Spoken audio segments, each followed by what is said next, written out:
सिद्धेभ्य एष सुरासुरमणु सिन्धवन्दितं धोदधादिकं ममलं प्रणमामि वर्धमानं तीर्थं धम्मस्कर्तारं शेषे पुण्यतीर्थयरि ससौसिद्धे विशुद्धस्वभावे समणे अणानदंस चरित तव वीर्यायारि ते सौवे समगं पतेगमेव पतेगं वन्दामि अवट्टन्ते अर्हन्ते मानुषे खेते किच्चा अरिहन्ताणं सिद्धाणं तरणमो गणहराणं अज्जावैवद्गाणं साहूढं चैव सवेसिं तेसिं विशुद्धदंसं नाळपहाडासमं समासेज्य ओवसंपयामि सम्मं जतो निर्वाण संपत्ति। प्रवचन सार परमाणु ज्ञान तत्व प्रज्ञापन महाधिकार गाथा 49 पृष्ठ 86।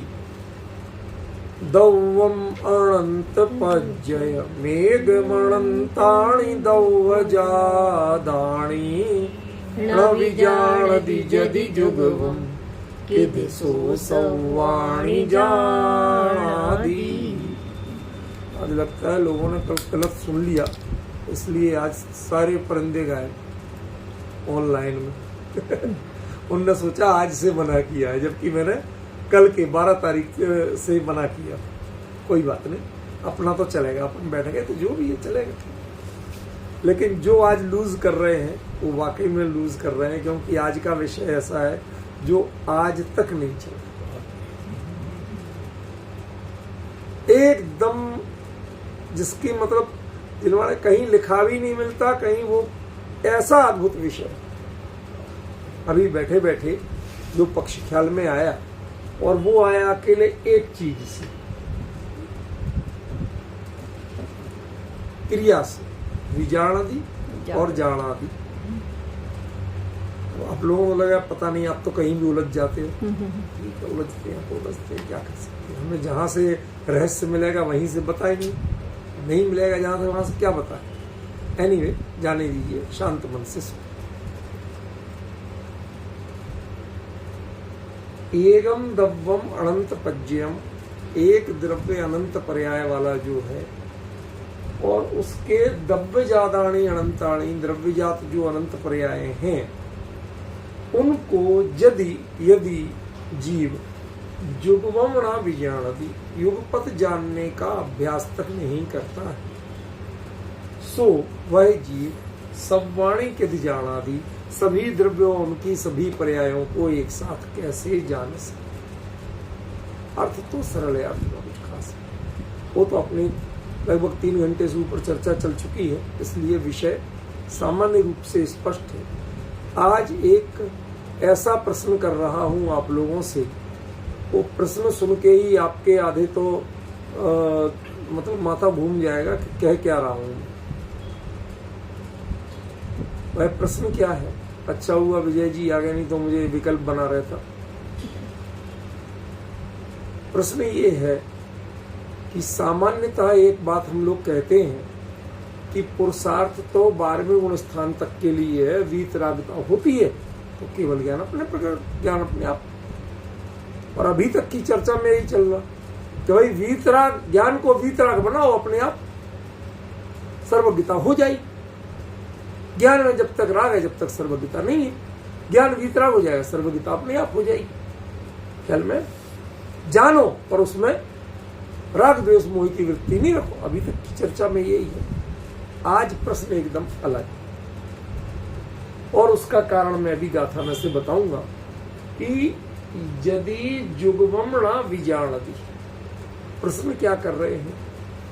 जब विजानति क्रिया, जानति और विजानति, जो युगपद के साथ तो जाणदी क्रिया का प्रयोग किया था आचार्य ने पहले 47वीं गाथा में, समझ गया। विजाणदी का प्रयोग तो 48वीं गाथा में विशेष रूप से या माने भिन्न, तुम क्या जानोगे, ऐसे प्रश्न किया था। तो जब वह क्रिया विजाणदी है, विशेष रूप से जानता भैया, खास हो, ठीक है ना, तो ऐसा कहते हैं, तो उसके साथ युगपत शब्द कैसे जोड़ गए? युगपत के साथ तो जानना शब्द था, केवली वाला था भाई। युगपत तो केवली जानते हैं ना। छद्मस्त क्रिया का प्रयोग आप छद्मस्त वाली कर रहे हो, ऊपर नीचे अलग पॉइंट समझ में आ रही है। क्रिया का प्रयोग आप छद्मस्त वाली कर रहे हो और कार्य जो बता रहे हो वो केवली वाला बता रहे हो। तो ये दोनों बातें कैसे मिल जाएंगी? मेरा प्रश्न ये है कि आचार्य ने इस कार्य के साथ इस क्रिया का प्रयोग क्यों किया? क्या छद्मस्त अवस्था में भी युगपत ज्ञान हो सकता है और उसका कोई लाभ है? नहीं हो सकता। और क्या युगपत जानने से, छद्मस्त अवस्था में युगपत जानने का अभ्यास करने से क्या सभी पदार्थों का युगपत ज्ञान? ये सारी चीजें आपके दिमाग को दही करेंगी और कुछ नहीं करेंगी, मत डालेंगी, परेशान करेंगी। मैं चाहता हूं परेशान। क्यों? जब तक समझ, हर बार भूख लगे बिना जब परोसा जाता है ना, तो बिना भूख का खाया जाता तो पची होती है, कुछ नहीं।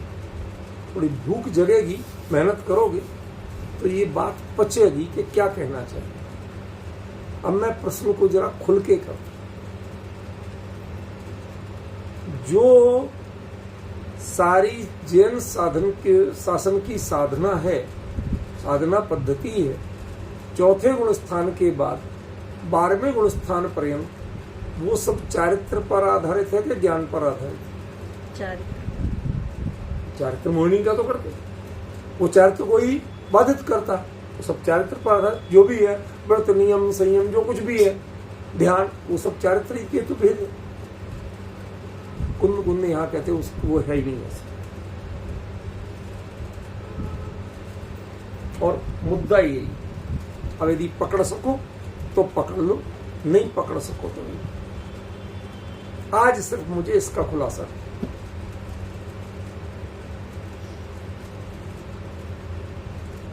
क्या प्रश्न है विजय जी? द्वारा समझ लो जरा शांत मन से। अविरत सम्मक्त गुण स्थान में आत्मानुभव करके आपने दर्शन मोह का क्षय किया।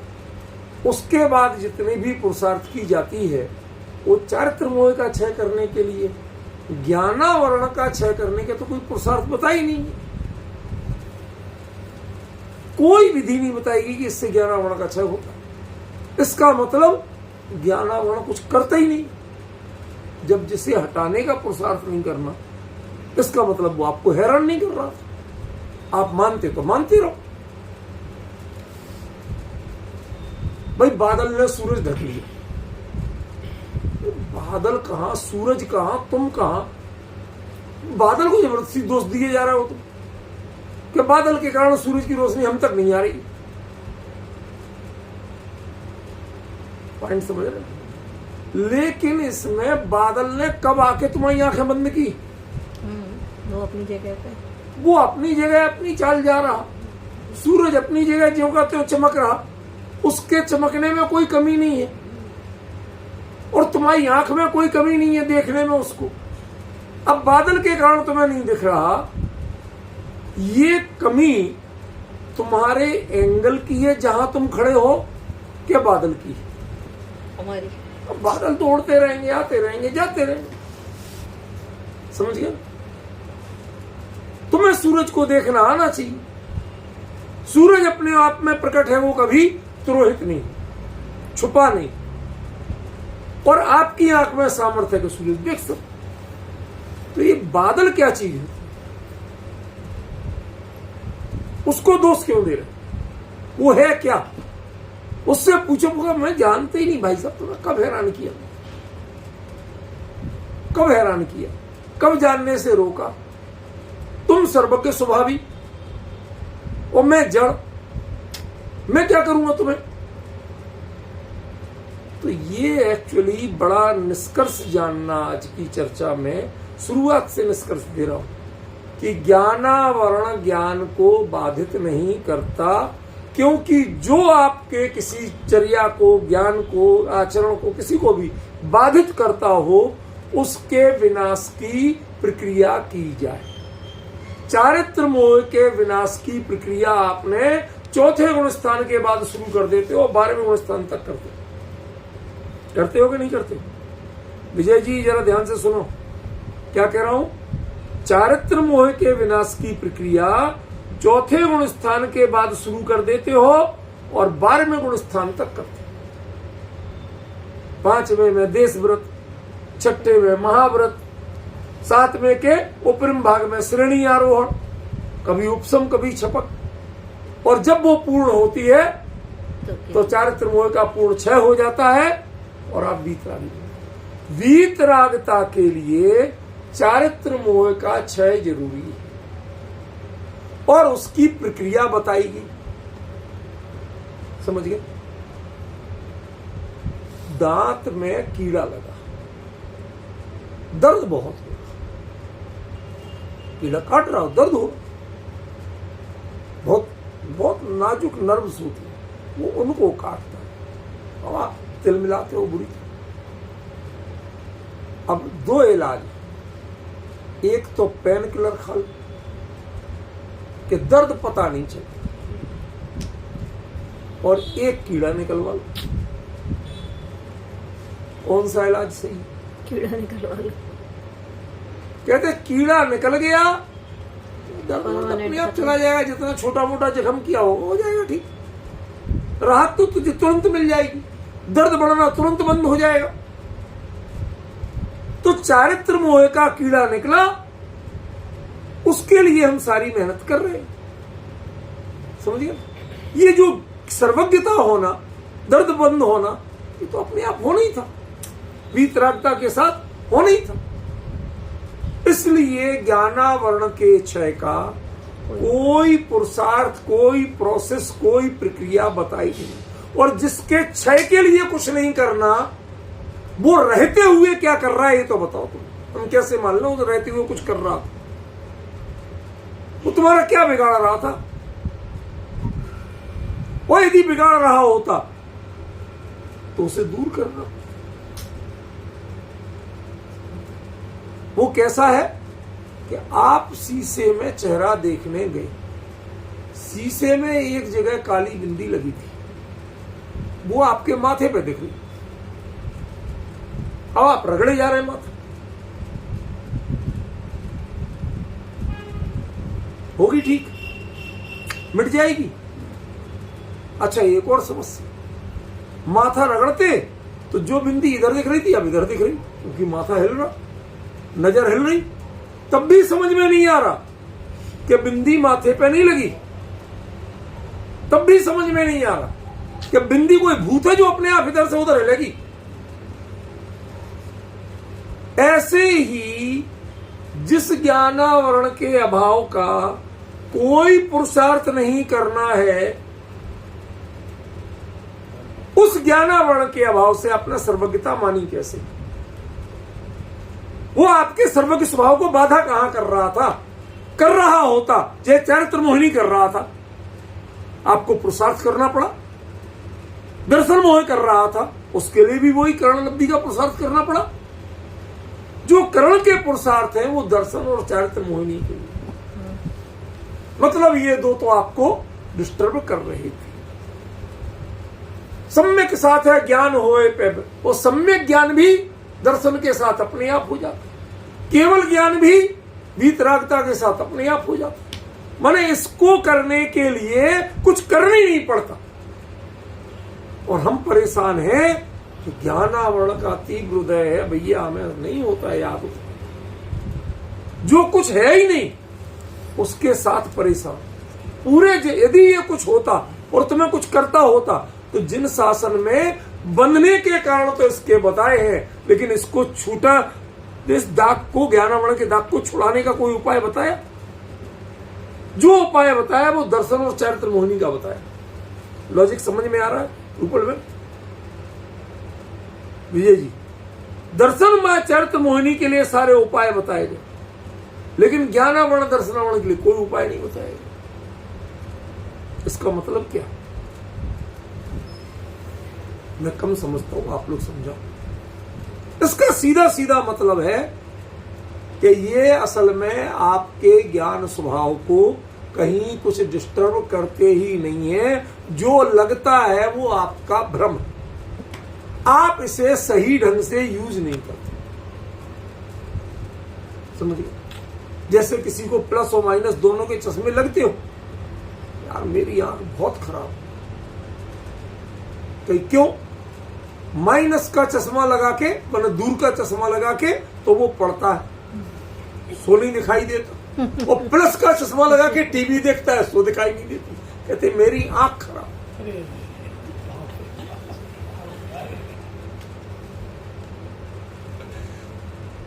अरे आंख खराब नहीं हुई भले आदमी, तूने युगपत जानने का प्रयास नहीं किया कभी, यह है तेरी खराबी। तू कहीं का चश्मा कहीं लगा के बैठ जाता है और दोष देता है कि मेरी आंख खराब हो। डिफरेंस समझ रहे ना आप? ये तो अभी एक पक्ष चल रहा, अभी इसके आगे की बात बताना है मुझे। तो मैं कभी मेरे शब्दों पे अहंकार मत समझना, पर जितना मैं भी स्वाध्याय करता हूं और इतने सालों से इन चीजों पर निरंतर सुनता, पढ़ता, विचार करता हूं, ये चर्चा मुझे तो कहीं आज तक मिली, जो बात मैं आज बताने वाला कहीं नहीं मिली। मैंने आज यूनिवर्सिटी में बैठ के करीब 3 से 3.5 घंटे सारे कोर्स ग्रंथ वगैरह पलटे के कहीं एक शब्द मिल जाए इस बारे में, कहीं नहीं मिला, जो आज मैं आपको बताने वाला हूं। अभी मुद्दे की बात बताई नहीं है, अभी तो आपको बेस बना रहा हूं, समझ गए, ताकि आप मजबूती से जगह पकड़ के बैठे, धक्का ना लगे आपको सुन। ज्ञानावरण दर्शनावरण ये कुछ नहीं करते, ये केवल ज्ञान को, आपके ज्ञान स्वभाव को कुछ नहीं करते। गड़बड़ी ये है कि आप दोनों जगह गलत चश्मा लगा के बैठ जाते हो, नजदीक की जगह दूर का, दूर की जगह नजदीक का दोष आपको देते हो। आप पराश्रितता मानते हो, कभी ज्ञान को इंद्रियाधीन मानते हो, कभी ज्ञान को पदार्थ विषयाधीन, ज्ञेयाधीन मानते हो, और कभी क्रम से जानने वाला। भाई साहब एक एक करके ही होगा। एक बात बताओ, बहुत सरल दृष्टांत दे रहा हूं। दोनों आंखों से आप एक साथ देखते हो कि एक एक करके देखते हो? एक साथ। विजय जी बताना जरा, दोनों आंखों से एक साथ देखते हो कि एक एक करके देखते हो? कि एक बार में एक आंख से, एक बार में दोनों से एक साथ कैसे देख लूंगा? कभी शंका हुई? दोनों कानों से एक साथ सुनते हो कि अलग अलग सुनते हो? दोनों नथनों से एक साथ सूंघ लेते हो कि एक एक करके सूंघते हो? द्वार दो है लेकिन ज्ञान एक हो रहा है। वो ज्ञान दोनों को एक साथ जानता है, युगपत जानता है। ज्ञान में सामर्थ्य है, लेकिन आपने ज्ञान की सामर्थ्य को आज तक स्वीकार ही नहीं किया। आप उसे एक एक करके जानने वाला मानते। प्रकृति ने जो इंद्रियां दी हैं उनमें भी ज्ञान, उनके माध्यम से भी ज्ञान देखो तो आपको युगपत हो रहा है, क्रम से नहीं हो रहा। इंद्रियों में क्रम से भले ही होता हो कि जब सुनोगे तो सूंघ नहीं सकते, सूंघोगे तो सुन नहीं सकते, दिमाग बढ़ जाता है। लेकिन ये जो दो द्वार हैं, देखो 3 चीजें, 2 द्वार है कि नहीं? लेकिन दोनों से एक साथ देखते हो, एक साथ सुनते हो, एक साथ सूंघते हो। कभी आज तक विकल्प हुआ आपको कि मैं एक नाक से सूंघूं फिर दूसरी नाक से सूंघूंगा, मैं एक आंख से देखूं फिर दूसरी आंख से देखूंगा, मैं एक कान से सुनूं फिर दूसरे से सुनूंगा? आज तक विकल्प नहीं। इनसे युगपत जानते, इनसे युगपत ज्ञान होता है। उसमें आपने प्रश्न नहीं किया लेकिन पदार्थ के जो प्रणमन है, अनंत प्रणमन, अनंत पर्याय, अनंत द्रव्य जातियां, उनको जानने एक साथ कहे जाने, एक एक करके जानेंगे भाई साहब। अरे जब वस्तु में एक साथ विद्यमान है और ज्ञान तुम में पूरा प्रकट है, तो वह उसको ज्ञानावरण ने आज तक बाधित, इसीलिए मैंने ये बात कही थी, ज्ञानावरण ने ज्ञान को बाधित नहीं किया। यदि किया होता तो भाई साहब उसके क्षय का कोई ना कोई इलाज बताना पड़ता। ये कितना बड़ा प्रमाण है कि ज्ञानावरण को ने आज तक ज्ञान को बाधित नहीं किया। अद्भुत विषय है रूपलबेन। ज्ञानावरण ने ज्ञान को बाधित नहीं किया होता तो कुछ तो इलाज करना पड़ता, कुछ ही नहीं करना पड़ता। अपने सम्यक दर्शन मोह खत्म होते ही सम्यक ज्ञान अपने आप हो जाता, उसका कोई उपाय नहीं करना। चारित्र मोह खत्म होते ही, वीतरागता होते ही केवल ज्ञान अपने, जब कुछ नहीं करना पड़ता, इसका मतलब ये निरावरण तत्व है, यह मौलिक है। आप इसके बारे में भ्रम पाले हुए हो, ये तो अपने आप में परिपूर्ण ही, इसमें कोई दोष कोई डिफेक्ट आज तक नहीं आया। होता तो इलाज करना पड़ता, जब इलाज ही नहीं करना पड़ा तो डिफेक्ट क्या। एक बात बताओ, एक आदमी को हार्ट अटैक आया, वो मर गया, उसकी किडनी दूसरे आदमी ये कहां आ सकती कि नहीं आ सकती? आ सकती। मतलब किडनी खराब नहीं, बॉडी पूरी मर गई, खैर मराई होती है, लेकिन वैसे आंख काम आ सकती कि नहीं आ सकती? आ सकती। लीवर काम आ सकता कि नहीं आ सकता? सब आ सकता। वो चीज मरी ही नहीं है, खराब ही नहीं हुई, वो तो बिल्कुल सही है। इसके कारण मरा है भैया, उसका हार्ट दूसरे को मत लगा, वो भी नहीं जी पाएगा बेचारा। डिफरेंस बने तो चारित्र मोह और दर्शन मोह में सारे डिफेक्ट थे, चारित्र और दर्शन गुण में सारे डिफेक्ट, दर्शन माने श्रद्धान, उसमें सारे डिफेक्ट हुए थे, उसकी प्रणतियां में तो उसके इलाज करना पड़े। लेकिन ज्ञानावरण दर्शनावरण नाम की कोई चीज, ये होते हैं जैसे बादल होते, लेकिन ना बादल सूर्य को ढकते हैं ना आपको ढकते हैं। ये एंगल का अंतर है, पॉइंट का अंतर है। उसी समय सूर्य भी प्रकट है और आंख भी बिल्कुल चंगी है, आंख में दवाई डालने की जरूरत नहीं है। सूरज नहीं दिखे तो, बादलों के कारण सूरज नहीं दिखे तो आंख में दवाई डालने की जरूरत है नहीं। सब सूरज नहीं दिख रहा भर दोपहरी में, नहीं दिख रहा, दिख जाएगा, वो अपनी जगह है, चिंता मत कर। बादलों ने खा नहीं लिया, ये अन्नमति कहते हैं, वो राहु उसको ग्रसता है, केतु उसको, कोई नहीं ग्रसा आज। समझ में आया? ये आग का गोला सूरज जो आपका दिखता है, ये ग्रह कौन खाएगा? जो खाएगा सूरज जल के मर जाएगा। समझ गए ना? बेमतलब की कल्पनाएं दुनिया भर की करे बैठे हैं, वो अपनी जगह पूर्ण प्रकट। अब बीच में छाया किसी की आ रही, छाया ने वस्तु को कब खाया? ये तो हमारा अज्ञान है जो हम ऐसा मानते हैं। ऐसे ही ये प्योर अज्ञान है कि ज्ञानावरण दर्शनावरण ने ज्ञान और दर्शन गुणों को नुकसान पहुंचाया। ये गुण ओरिजिनल ऐसे गुण हैं जिनको आज तक कोई, जिनकी पर्याय में भी कोई नुकसान नहीं हुआ। समझ रहे? अब यहां तक तो मान गए, इतनी चीज तो समझ में आ गई। अब मुद्दे की बात कर रहा हूं, ये तो सिर्फ उतना बेस बना रहा था, ये आज का विषय नहीं था मेरा। आज का विषय कुछ और है, वो है विजाणती। यदि युगपत जानना केवली क्यों होता है, तो हम तो विजाणती वाले, हम तो छोटे व्यापारी हैं, हमसे क्यों कह रहे हो आप कि आप भी युगपत जानो? पॉइंट समझे? हमसे क्यों कह रहे हो ये करने की? केवली हो जाए, उनसे कहना है जो केवली है उनसे कहो। अभी हम केवली हुए ही नहीं, हम व्युत्पत्ति कैसे जाने?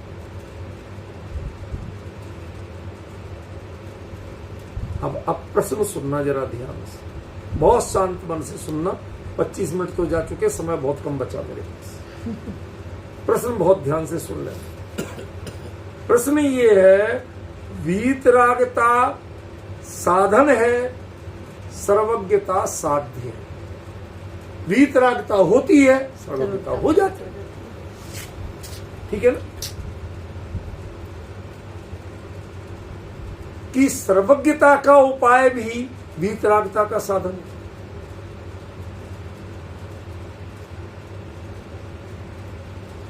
जब कभी रूपलबेन ऐसी गंभीर चर्चा चले ना, इसके सारे दरवाजे खिड़कियां एक साथ खोल लें ताकि रोशनी पूरी आए।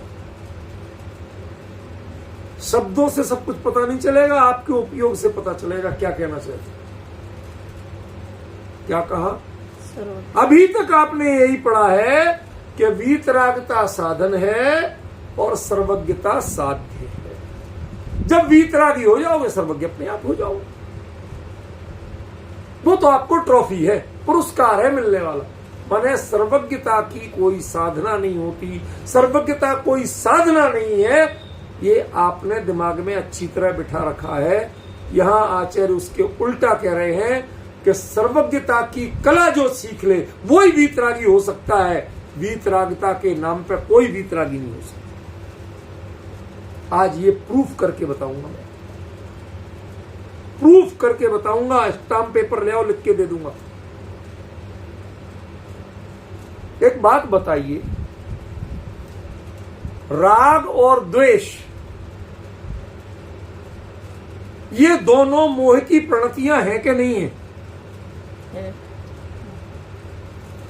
किसी को चाहो और किसी को हटाना चाहो,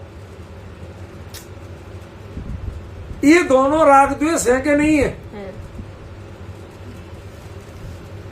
पक्का? बदलोगे तो नहीं?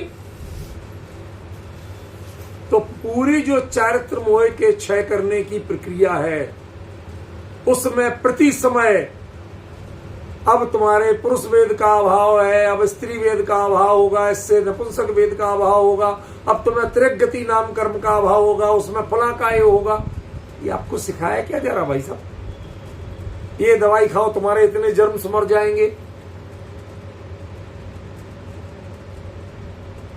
ये कोविड के जो कीटाणु हैं, तुम ये काढ़ा खोला खोला के पियो गरम गरम, सारे जितने गले में कीटाणु भरे हैं, इन्फेक्शन भरा है, सब मर जाएगा। सिखाया क्या जा रहा? आप मुझे ये बताओ पहले।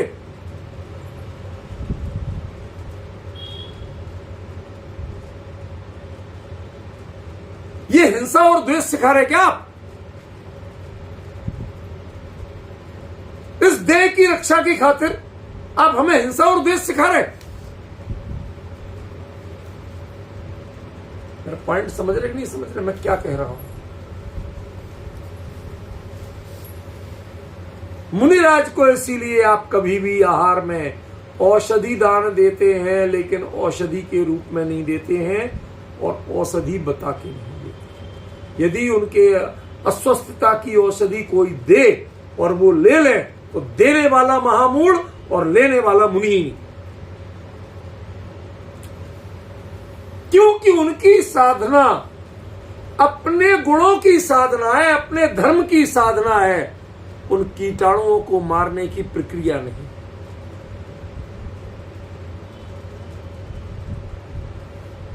अंतर समझिए। पकड़ नहीं पाया अभी? किसी के चेहरे पे लिखा हुआ कुछ नहीं आया। मैं बिल्कुल पढ़ता हूं, ऐसा लिखा हुआ आ जाता माथे। मैं ये कहना चाहता हूं कि वीतराग होने के नाम पर आप जितनी प्रक्रियाएं पढ़ाते हो, दूसरों को हटा हटा के वीतरागी बनना चाहते। फला कर्म हटाएगा तो तुम इतने गुण स्थान बढ़ जाएगा, ये इतने हट जाएंगे, इस गुण स्थान में इतने कर्मों की बंद विच्छित्ति होती है। पढ़ते हो कि नहीं पढ़ते हो? और है क्या गुण स्थान?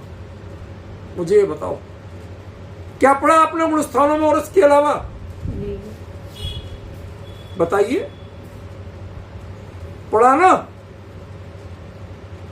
अब मेरा प्रश्न ये है कि तुम्हारी साधना दूसरों को हटाने के लिए थी कि अपने व्यक्तित्व के विकास के लिए थी? अपने लिए। तो तुम ये बताओ, तुमने अपने व्यक्तित्व के विकास के लिए क्या किया? कर्मों का अभाव हो नहीं हो वो एक अलग बात है। तुमने सारी प्रक्रिया उन कर्मों के अभाव के लिए की। आत्मा में अनंत गुण, अनंत दर्शन, ज्ञान, सुख, वीर्य जो विकसित हो रहे हैं, इनके लिए आपने क्या किया ये बताओ। आपकी सारी साधना पद्धति तो व्रत करो, नियम करो, उपवास करो, फला करो, ढिमका करो, क्यों? ध्यान करो, माला करो, ये करो, वो करो, जितनी पद्धतियां हैं आपकी, महाव्रत करो, समिति, 5 समिति पालो, 3 गुप्ती, जितनी प्रक्रियाएं हैं आपकी, वो है काय की ये बताओ मुझे। इससे इतनी प्रकृतियां दूर होंगी, इससे फला बीमारी दूर होगी। ये सब बीमारी ही तो है। स्त्री वेद, पुरुष वेद, नपुंसक वेद, त्रिगत्यानुपूर्वी, नरगत्यानुपूर्वी, इन सब का अभाव बताते हो ना, एक एक कर्म के इस परिणाम से इसका अभाव हुआ। ये तो आपने नेगेटिविटी सिखाई है हमें पॉजिटिविटी बताओ।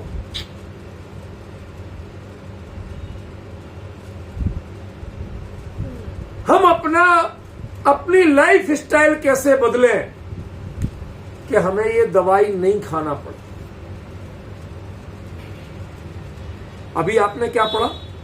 ये दवाई खाओगे तो ये बीमारी दूर हो।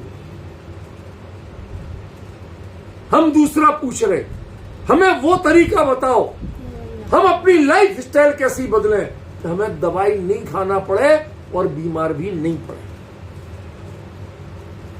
वो तरीका बताओ। आप बीमारी भी दिखाते हो और बीमारी की दवाई दिखाते हो। डॉक्टरों के पास जाओ, ये सब जो करणानी हो गया ना, ये डॉक्टरों की दुकान है और कुछ नहीं है। तुम फला काम करोगे तो फला कर्म का इलाज हो जाएगा। अरे हमें स्वस्थ रहना सिखाओ ना, बीमारी भी रहे और बीमारियों के लिए तुम्हें फीस दे दे के, और जो केमिस्ट को दवाइयों की फीस दे दे के हम दवाइयां खाएं और उनके साइड इफेक्ट भोगें। ये कौन सी साधना पद्धति है भाई साहब?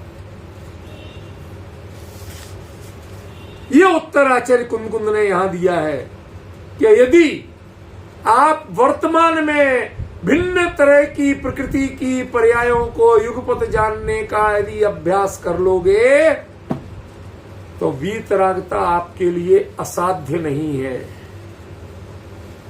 आप अभी वीतरागी बनने का अभ्यास करें, और जिसकी प्रणति में वीतरागता आने लगी, गुणस्थान की वीतरागता का इंतजार कौन करेगा?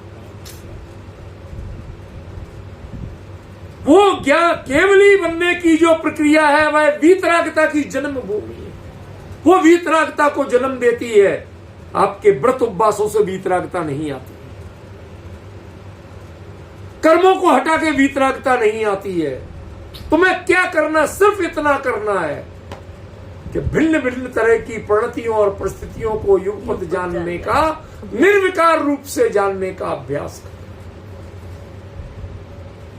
मैं आज बैठ के इतना अभिभूत था ये विषय जान के, मैं परेशान था। आचार्य ने जुगमम के साथ बिजाड़नी क्यों प्रयोग कर दिया? जुगमम के लिए तो जाड़ ही था। बाद में समझ में आया कि ये तो मोक्ष मार्ग बता रहे हैं। तुम युगपत जानने का अभ्यास नहीं करते हो, तुम पहले बीमारी पैदा करते हो फिर दवाई खाते हो। पहले राग द्वेष पैदा करते हो फिर उसके लिए घोटा मार के दवाई खाते हो कि अब इसके लिए व्रत करो, अब समिति करो, अब गुप्ती करो, अब परिचर्या करो, अब चार। ये भगवान आपने कितनी हमें दवाइयां बता दी। रोज घोटे पीसे जा रहे, घोटे पीसे जा रहे, खाए जा रहे, कड़वा मुंह बनाए जा रहे। ये कौन सी साधना पद्धति है? कुंद कहते हैं जिन शासन की असली साधना पद्धति इतनी है, जुगवम विजान। तुम भले ही विजानदी वाले हो, जानदी वाले नहीं हो। लेकिन युगपत जानने का अभ्यास करो और कुछ नहीं करो। किसी में तुम्हें आकर्षण नहीं लगे, किसी में विकर्षण नहीं लगे, किसी में राग की उत्पत्ति नहीं हो, किसी में द्वेष की नहीं हो, कोई तुम्हें मनोहारी नहीं लगे और किसी पे तुम्हें आपत्ति नहीं हो। बिल्कुल सहजता से जान, एक बार दो को भिन्न भिन्न जान के।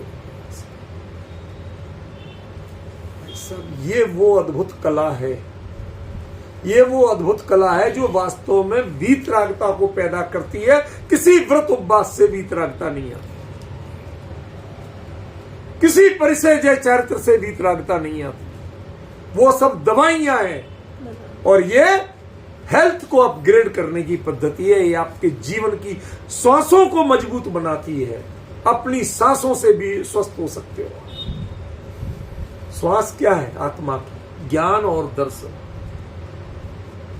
इनके बल पे आप स्वस्थ हो सकते। आपको चारित्र के करने की, अब बस यहीं से झगड़ा शुरू हो। हम जानते हैं सोनरड़ी तो चारित्र के दुश्मन, इन्हें करना धरना कुछ नहीं, कोरी बातें मारो और हो गए मोक्ष। अरे भाई वो बात नहीं कह रहा हूं, जरा समझने की कोशिश करो। आप लाख सुधारते हो लेकिन आपकी नजर, मैंने एक दिन कहा था, पता नहीं कितने लोगों को समझ में आया था, कितनों को नहीं आया था, कि जब ये कहा मैंने कि मुनिराज स्त्रियों से 7 हाथ दूर रहे, मैं इसको उल्टा कहती, स्त्रियां मुनिराजों से 7 हाथ दूर रहती, उन्हें रहना चाहिए, मुनिराजों को रहना चाहिए कहीं नहीं। अरे जो उनसे व्यक्त, उन्हें पुद्गल है, उसमें स्त्रीत्व और पुरुषत्व का भेद ही जिनकी दृष्टि से मिट गया, वो क्यों हटेंगे और क्यों हटाएंगे? वो क्यों है भाई साहब? आजकल ये होता, इधर इधर सामने मत, नाराज मत हो, मैं कड़वी बातें कह रहा हूं। ये कौन करेगा? तुम अपना जितना संयम दिखाते हो, जितनी दूरियां दिखाते हो, तुम्हारी दूरियां तुम्हारे चरित्र की कमजोरियों को उजागर करती। ये तुम्हारी मजबूती नहीं बताती है, अपाहिज बताती है तुम्हें, अपाहिज। दोनों साथ हो, जैसे चाहे हो, एक साथ जानने के बाद भी मेरी दृष्टि में कोई परिवर्तन ना आए। ये है साधना पद्धति, ये है तुम्हारा चरित्र, ये है तुम्हारी मोरलिटी, ये है तुम्हारा सेल्फ कॉन्फिडेंस। उसको अपडेट करने की गाथा।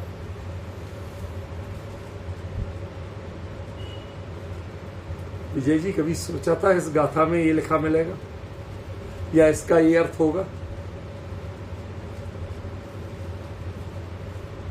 किदसो संवाणी जान आदि, वो सर्वज्ञ कभी बन ही नहीं पाएगा और वीतरागता के बिना सर्वज्ञ बनता नहीं है। इसका मतलब वीतरागी भी नहीं, ये नहीं जोड़ते हमने इसको सर्वज्ञता की दवाई मान ली कि सर्वज्ञ ही उपपद जानते हैं।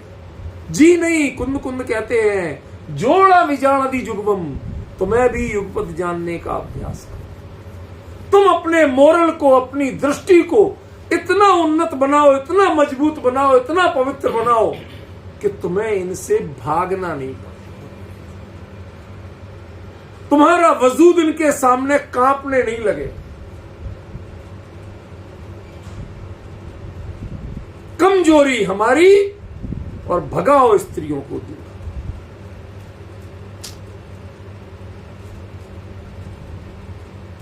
समझ रहे? केवली लोकालोक को सब युगपत बिल्कुल अत्यंत प्रत्यक्ष जानते हैं, स्पंदित होता हुआ जानते हैं, जैसे सांसें ले रही हो ऐसा जानते हैं। तो भी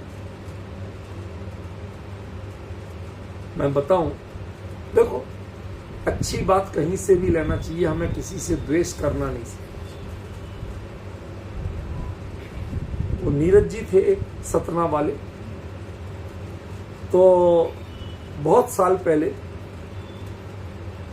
इस बात है लगभग सन 87-88, उस 10 लक्षण की बात, 87-88 नहीं, बहुत बात होगी, 77-78 की, 77-78 उस साल के 10 लक्षण में डॉक्टर साहब गए थे सतना, और साथ में हम 2 लोग गए थे, मैं और एक नरेंद्र जी, 2 लोग। तो वो नीरज जी जो थे वो पुरातत्व वगैरह में बहुत रुचि रखते थे, पढ़ते लिखते थे, और दुनिया भर की राजनीति भी क्या उनकी बात थी, मैं उससे कोई लेना देना नहीं। उन्होंने एक दिन घर पर बैठे बैठे एक चीज मुझे बताई, बात कर रहे थे, सब लोग बैठे थे। मैंने बात बात में कहा कि गोमटेश्वर की प्रतिमा में जो मतलब एक आकर्षण और चमक है वो दूसरों में नहीं है। क्यों? कहते नहीं, उसकी कला बहुत, कला वाला तो एक से एक बन जाता। मैंने कहा कि मेरे हिसाब से ये पत्थर अभी जीवित है, इसकी जड़ से कुछ ऊपर छांटा गया है। ऐसे तो हम पौधों को भी छांट लेते हैं, पौधे कोई खत्म हो जाते हैं, समझिए। तो इससे कुछ एक्स्ट्रा पत्थर छांटा गया भले ही हो, लेकिन अंदर जो इसमें पृथ्वी जीव मौजूद है उसके कारण इसका तेजस शरीर उसको द्योतित कर रहा है, उसमें कुदरती चमक बन। उनको वो बात इतनी अच्छी लगी, मन में घर कर गई। उसके कई साल बाद श्रवणबेलगोल में एक बड़ी बड़ी भारी कॉन्फ्रेंस थी, मैं भी गया था उसमें अपना वक्तव्य देने, वो लोग भी थे। उसमें नीरज जी बोलते, मेरी ओर देखते जाएं और बोलते जाएं, जो उन्होंने बोला था वो बताना चाहिए। वो कहते कि नेमि चंद्राचार्य देव तो बैठे थे चंद्रगिरी पर्वत पे। ध्यान से सुनो, ऐसे सुनोगे तो मैं मेरा मन बिल्कुल हो जाएगा। सावधान मुद्रा में बैठे नेमि चंद्राचार्य देव कहां बैठे? चंद्रगिरी पर्वत। अभी आप लोग सब जाएंगे, बताऊंगा, वो पॉइंट बताऊंगा। और उधर शिल्पी गोमटेश्वर की प्रतिमा बना।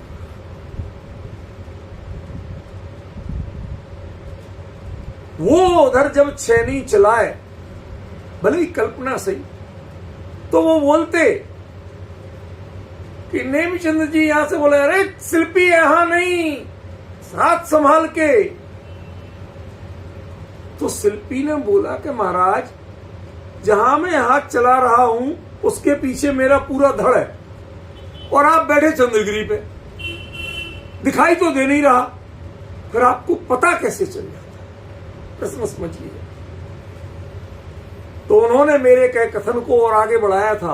उन्होंने कहा था इंद्रगिरी और चंद्रगिरी ये 2 पहाड़ है ही नहीं, अंदर का पत्थर एक ही है, बीच के उभारों का अंतर है। कहते शिल्पी जब तुम सांस लेते हो तो इसका स्पंदन हमें चंद्रगिरी पे पता चलता है। मेरा दृष्टांत सीमित है, इससे ज्यादा पे मत जाओ। तुम इधर पे सांस लेते हो और ये पाषाण जीवित एक है, तो तुम्हारी सांस का स्पंदन तक मुझे पता चलता है। तुम्हारी छेनी की चोट धीरे कहां लग रही है, क्या ये हमें पता नहीं चलेगा?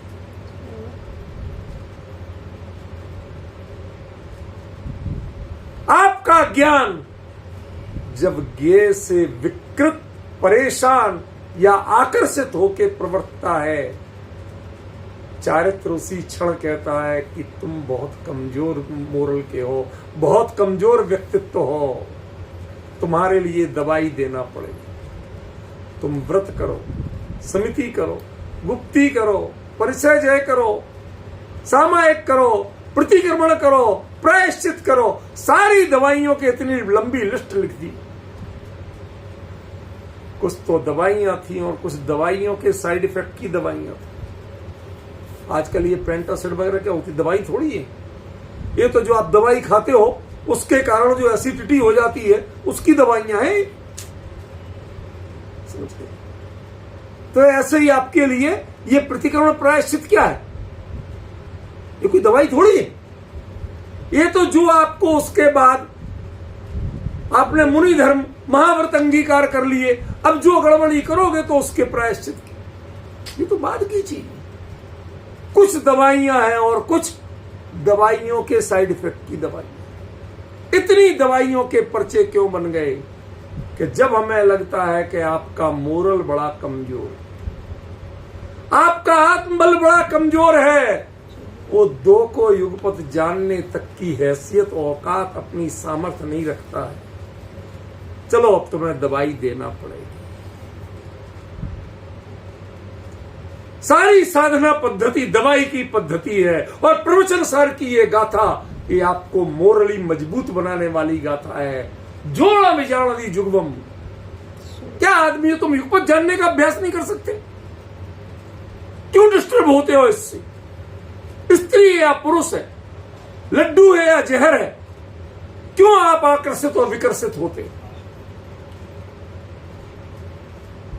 यदि होते हो तो माफ करना, ये बीमारी नहीं है, ये तुम्हारा मनोरोग, तुम्हारे मोरल की कमजोरी है। हम तुम्हें मोरल अप करने की दवाई दे रहे हैं कि तुम इसका अभ्यास करो, तुम्हारे लिए कुछ भी नहीं करना। ये वो साधना पद्धति है जिससे अति अल्प काल में सारे दर्शन मोह चारित्र मोह का विनाश होके अति अल्प काल में कैवल्य की प्राप्ति। ये वो साधना। काय से मिला रूपल में विजाणदी जुगमम। जुगमम के साथ जानदी होता है। आचार्य ने जुगमम के साथ विजाणदी कैसे प्रयोग किया? मेरा माथा खराब। मैंने कहा आचार्य कुछ और कहना चाहते। महाराज क्या कह रहे हो, जरा बताओ, मेरी बुद्धि कम है, समझ में नहीं आया। 3 बार पूछा तो उत्तर नहीं। कहते अरे भले आदमी, जुगवम के साथ जानदी होता है और मैं विजाणदी लिख रहा हूं। इसका मतलब you should do it. You are not doing it, but you should do it. You should practise of it. गजब जय जी। ये है असली मोक्ष की साधना पद्धति। ये है वीतरागता और कैवल्य की साधना पद्धति। भिन्न भिन्न प्रकृतियों के भिन्न भिन्न प्रणमन कितने ही सामने आए, आप युगपत जान लें और उनमें विचलित नहीं हो पाए। कहते धन्य हो प्रभु, आप हो असली साधक, बाकी तो हम मजदूर हैं जो व्रतों आदि का बोझ ढोते हैं। आज मेरा उपवास है, आज मैंने बेला किया, आज मैंने तेला किया, आज हम तो बोझ ढोते हैं। बोझ, मजूर हैं, धर्म को मजदूर की तरह ढो रहे हैं। धर्म को जी तो आप रहे हो। धर्म आपके जीवन में स्पंदित है, धड़क रहा है। जैसे दिल धड़कता है, ऐसे धर्म का स्पंदन जिसके जीवन में हो, वो क्या करता है? एक दव्वाणी अनंत दव्य जादाणी, सबको युगवम जुगवम विजाणदी। वो किसी में भेद नहीं करता, किसी से डिस्टर्ब नहीं होता। एक बार जानने का अभ्यास करो, एक बार जानने का अभ्यास करो। ये तुम्हें अंतरंग साधना की कला सिखा रहे हैं। 1000 साल तक तपस्या नहीं करना पड़ेगी भाई साहब।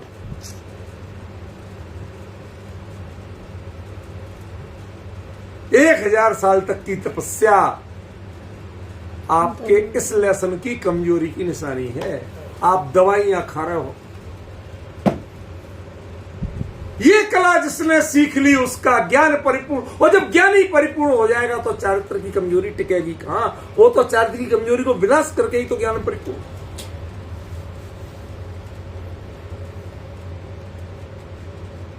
ये ऐसी अद्भुत कला इसमें दी गई थी, जिसके लिए मैंने आप लोगों को कहा था कि अभी कल मुझे अभी गुंजाइश लग रही है, कल और चलाऊंगा। ये रहस्य था, मुझे कल तक पता नहीं था। मैं आपसे कोई मायाचारी नहीं कर रहा, बड़ी ईमानदारी से, पर मुझे लगता है कि अभी आचार्य कुछ और कहना चाहते हैं, कसर बाकी है, तो मैं गाथा को अगले दिन के लिए छोड़ देता हूं। अभी तो चलेगी, क्या चलेगा मुझे खुद पता नहीं होता है। फिर बैठते हैं अपने आप, जैसे कोई मैसेज मिलता है और वो चीज अपने आप और सच बताऊं विजय जी, कोई महिमा नहीं बता रहा हूं, रत्ती भर भी मेरी महिमा मत करना, ध्यान रखना। ये जो महिमा है ना, जय जयकार है, तारीफें हैं, ये आपके व्यक्तित्व को भी सत्यानाश करती हैं और सामने वालों की पुरुषार्थ की वृत्ति को भी सत्यानाश करती हैं। मत पड़ना जीवन में इसके चक्कर में। क्यों? क्योंकि फिर लाइक और अनलाइक गिनते बैठे रह जाओ। समझ गए? आप अपना काम करो, इनके चक्कर में मत पड़ो। इसलिए मेरी कोई महिमा मत मानना, मैं तो आपको बताता हूं, यथार्थ है। सच बताऊं, पूरा दिन देखा, मुद्दा ही पकड़ में नहीं आ रहा था और यहां आके बैठा और बैठते ही मुश्किल से 2 मिनट नहीं लगे। अरे आचार्य तो ये कह रहे, कुछ नहीं किया, बस उनके आगे 2 डंडियां नीचे लगा दी, हो गया। उतने में पूरे 1 घंटे का स्वाध्याय हो गया। इतना कर दिया। ये जाना दी है। कैसे जानेगा भले आदमी? जब तक तुम युगपत विजान आदि का अभ्यास नहीं करते हो तो तुम सब वाणी के विजान आदि, तुम सबको क्या जानोगे? सर्वज्ञ क्या बनोगे? खाक बनोगे तुम सर्वज्ञ। और वीतरागी हो बिना सर्वज्ञ नहीं बन सकते, तो वीतरागी भी क्या खाक बनो? तुम दुनिया से परहेज कर करके मजबूत नहीं बन सकते। मुझे तो डस्ट एलर्जी है, मुझे तो धूप से एलर्जी है, चेहरा काला पड़ जाता है, स्किन झुलस जाती है, स्पॉट आ जाते हैं। क्यों? सालीभद्र को जानते हो? धन्य कुमार सालीभद्र, जिनके बारे में भजन लिखे, गीत लिखे, सरसों का दाना जिनके बिस्तर पर चुभता था। क्यों? चंद्रमा की चांदनी भी पड़ जाए तो जिनको फफोले आ जाते थे। और उन्होंने सड़ी दोपहरी में, भरी दोपहरी में मुनि दीक्षा लेके और आत्म साधना करके मोक्ष लिया था, तब कहीं फफोले नहीं पड़े। ये बीमारियां थी। आप अपने पौरुष को, अपने स्वरूप को पहचानो, इन बीमारियों की परवाह मत करो। ये तुम्हारा स्वरूप नहीं है और ये तुम्हें बाधक भी नहीं। तुमने मान रखा बाधक, ये बात दूसरी।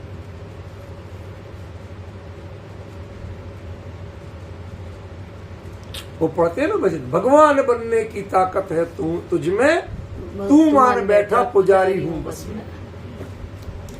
ये अनर्थ हो रहा है, हमें ये दूर करना। भाई साहब, इन्होंने बहुत परेशान किया है। क्या कर्मों ने परेशान किया, का उन्हें दूर करना? सारे लोग रटाए जा रहे हैं, सारा कणाम योग, ये पढ़ो वो पढ़ो, क्या करना इसका? ये एक महामंत्र, मास्टर की है, 1000 तालों की चाबी है। ज्ञान को निर्विकार बनाओ, ज्ञान को निरपराध बनाओ, ज्ञान को युगपत जानने में समर्थ बनाओ। आपको दवाई भी लेना है तो अपने इस सामर्थ्य को बढ़ाओ जिससे छोटी छोटी बातों से एलर्जियां ना हो।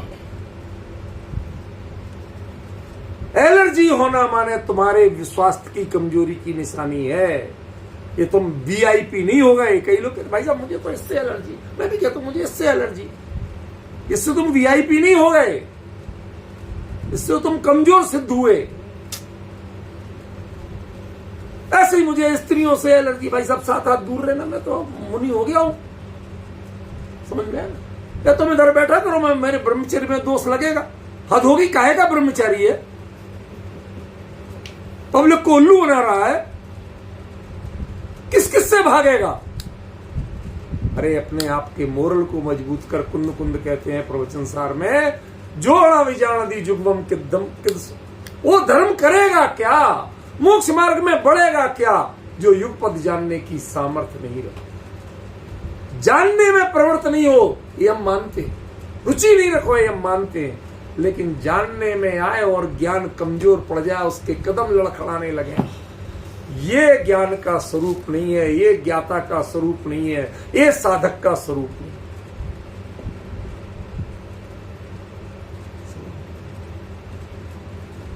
हमने देखा है एक बात, मैं 5 मिनट थोड़ा बताऊं।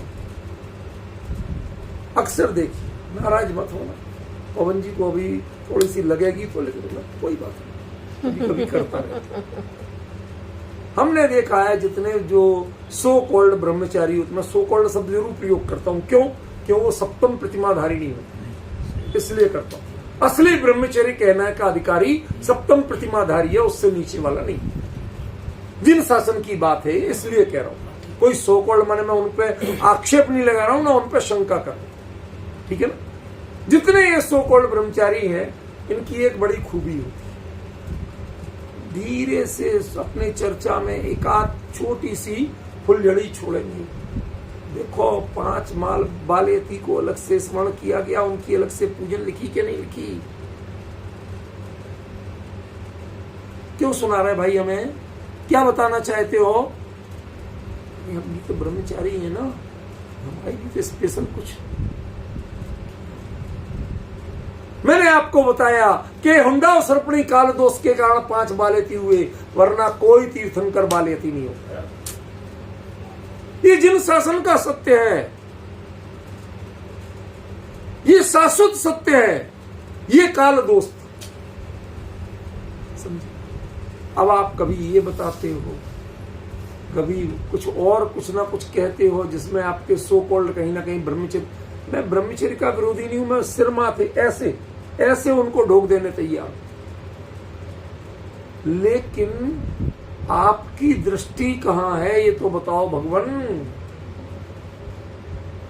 मैं स्त्री से बचा हुआ हूं अकेले, इसकी तमगा, इसकी सील्ड चाहिए क्या आपको? आप रमे कहां हो, जमे कहां हो, ये बताओ। आप इन दोनों को युगपत जानने की सामर्थ्य क्यों नहीं है आप में? आपका ज्ञान कांपता क्यों? आपके पैर कांपते क्यों हैं? कई लोग होते घर में खूब लड़ते चिल्लाते, मंच पे खड़ा कर दो तो यूं यूं यूं पैर कांप, सारी सेखी निकल जाती है। घर में तुम्हारी कितनी दम थी उस समय, आपके आत्मबल क्यों डावाडोल होता है, मुझे ये बता दो। कुंद कुंद कहते हैं जोड़ा भी जाना भी जुगमम, किदसो सब्बाणी जाना दी। तुम सर्वज्ञ के मार्ग पर चलने की बात करते हो, केवली के कथन की बात करते हो, केवली का ऐसो प्रमाण कहते हो, और तुम्हारा व्यक्तित्व एक एक बात में जरा जरा सा जानने में डगमगाता है, घबराता है, मुंह छुपाता है। माफ करना, तुम समर्थ नहीं हो इस मोक्ष मार्ग में आगे बढ़ने। तुम दवाइयों और परहेज से जीवन तो जी सकते हो, लेकिन स्वस्थ नहीं कहे जा सकते। स्वस्थ वो है जिसे दवाइयों और परहेज की जरूरत नहीं पड़ती है, और वो कला ये है, वो कला व्रत उपवास चारित्र आदि की नहीं, वो दवाई का मार्ग है, और ये स्वस्थ रहने की पद्धति। ये अपनी प्रणति को, अपने ज्ञान को स्वस्थ बनाइए। वो उन विपरीत से विपरीत परिस्थितियों में निर्विकार भाव से सबको युगपथ जान सके, और जानते हुए उसे कोई फर्क नहीं पड़े, वो ज्ञान ही बना रहे, ज्ञाता ही बना रहे। उसके अलावा वो कर्ता भोक्ता पने का विकल्प वो होता क्या है, ऐसा तक विकल्प जिसको नहीं आए, हम उनके लिए बारंबार नमस्कार। ये विधि कुंद कुंद आचार्य देव ने इस गाथा में बताई है। अब फिलहाल ये गाथा पूर्ण हो रही है, बाकी तो अगली बार जब होगी शुरू, जब देखा जाए 50 आएगा नंबर समय।